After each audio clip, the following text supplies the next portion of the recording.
In today's video, I discuss why following an alkaline diet is stupid. Roll the titles. For the record, I'm done trying to make y'all comfortable. For the record, you ain't trying to grow, then it's done for you. Hey everyone, welcome back to the channel. Before I jump into the video, just a quick reminder that I'm now offering the SIBO organic acid stool tests and consults via my website. So if you have any health or digestive problems, then consider taking these tests, as they will provide a lot of very detailed information upon which you can start making informed decisions and then start getting your health back on track. And on that bombshell, to the video. So just think about it this way. Your body is made up of amino acids and proteins, which are acids. Your body requires essential fatty acids, which are acids. Deoxyribonucleic acid, your DNA, is an acid. So what do you think will happen if you turned your body alkaline?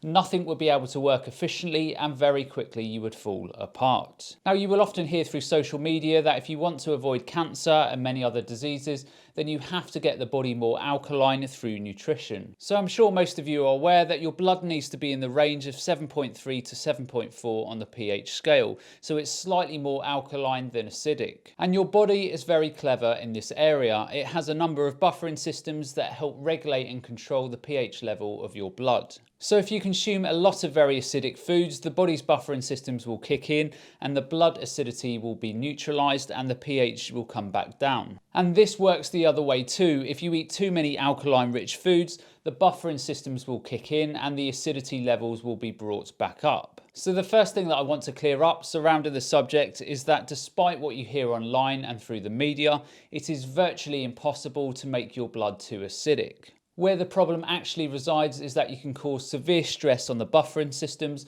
which will in turn cause knock-on effects elsewhere in your body. Now, the buffering systems in the body operate in the main by using minerals which help bring down the acidity. So if you eat lots of acidic foods, the buffering systems are kick-started, minerals are dumped into the blood, and everything is tightly controlled. The problem for many today is that their diets are severely lacking in a lot of these essential minerals. So what do you think is going to happen? The buffering systems still need to function, but as there is insufficient minerals from the diet, the body will rob minerals from elsewhere in the body to ensure that an equilibrium is maintained in your pH levels. So generally speaking, for those who eat very acidic diets, they will be more likely to experience high amounts of bone and joint problems and degradation as they go through life as their bodies counteract the onslaught of acidity. Now, one of the other big misconceptions surrounding alkalinity, etc., that you will often hear is that cancer can only grow in an acidic environment. How many times have you heard nutrition experts say that if you throw cancer cells in a petri dish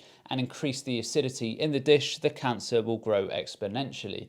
Well, this is great, but remember, this is in a petri dish. What I am getting at here is that people assume that the cancer is the disease. But for me, the cancer isn't the disease, it's the result of the disease that has been triggered downstream in the body that facilitated the growth of the cancer.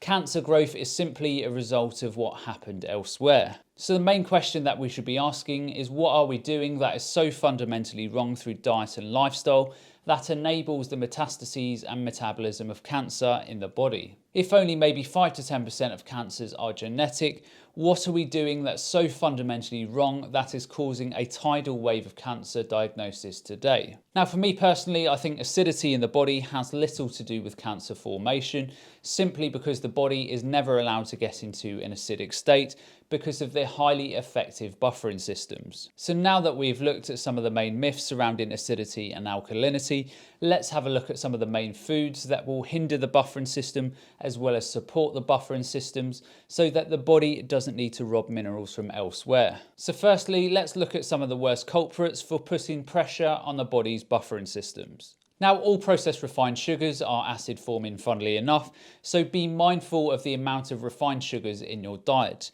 Now, I personally don't consume processed refined sugars, so you have to make a call based on your own set of circumstances. Now, all nuts are acidic, so better choices on a regular basis would be chestnuts, almonds, and also coconuts. Now, I am not for 1 minute saying that nuts are bad. I'm simply saying that you need to be sensible about the amount of nuts that you are consuming.